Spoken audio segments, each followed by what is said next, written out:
BA first year history paper 2 की इस कक्षा में आप सब विद्यार्थियों का स्वागत है। आज भी हम हुमायूं के बारे में ही बात करेंगे। हुमायूं की असफलता के कारण। हुमायूं की असफलता के लिए अनेक कारण उत्तरदायी थे, जिनमें से कुछ प्रमुख इस प्रकार थे।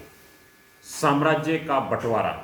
हुमायूं ने बाबर की इच्छा अनुसार संपूर्ण साम्राज्य को 4 भाइयों में विभाजित कर दिया।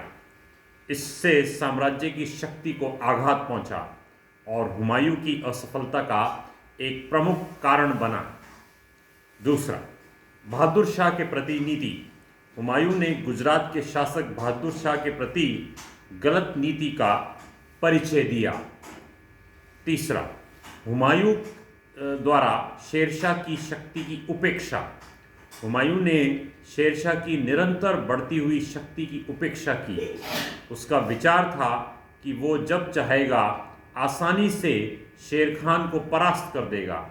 ऐसा सोचना हुमायूं की एक बहुत बड़ी भूल थी। इसके अतिरिक्त हुमायूं की असफलता के अन्य कारण थे शेरशाह की योग्यता, जनता का असहयोग, हुमायूं की असक्षम गुप्तचर व्यवस्था, हुमायूं द्वारा समय का दुरुपयोग, हुमायूं का दुर्भाग्य, अफगानों का तोपखाना इत्यादि।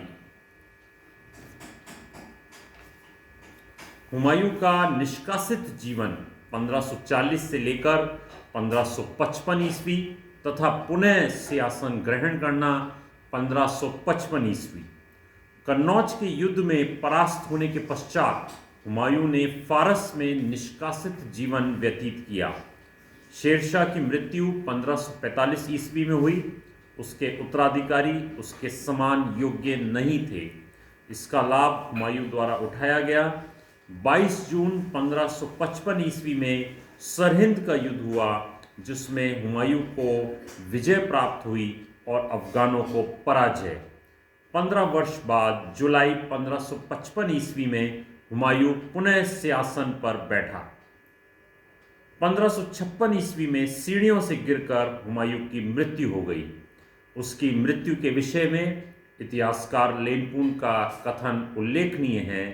उन्होंने लिखा है, हुमायूं जीवन भर लड़खड़ाता रहा और लड़खड़ाने से ही उसकी मृत्यु हुई। अब हम बात करेंगे उस समय के तात्कालिक एक स्रोत की, जिसका नाम है हुमायूंनामा।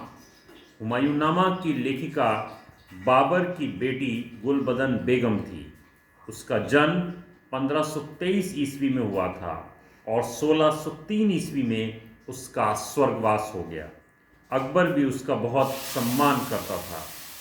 गुलबदन बेगम ने स्वयं लिखा है कि उसने अकबर के आदेश पर बाबर और हुमायूं का इतिहास अपनी याददाश्त से लिखा था। उसने दूसरे व्यक्तियों से भी समाचार एकत्रित किए। बाबर की मृत्यु के समय वो बहुत छोटी थी, इसलिए उसने बाबर का इतिहास अधिक विस्तार से नहीं लिखा है। उसके लेखों में अधिक विवरण हुमायूं के जीवन की सफलताओं, विजय, पराजय और कठिनाइयों का मिलता है। गुलबदन बेगम ने हुमायूं और कामरान के मध्य युद्ध का वर्णन भी किया है। इस किताब में त्रुटि यह है कि गुलबदन बेगम ने प्रसिद्ध घटनाओं को छोड़ दिया है। उदाहरण के लिए चौसा और कन्नौज के युद्ध का उसने विस्तार से वर्णन नहीं किया है। धन्यवाद विद्यार्थियों।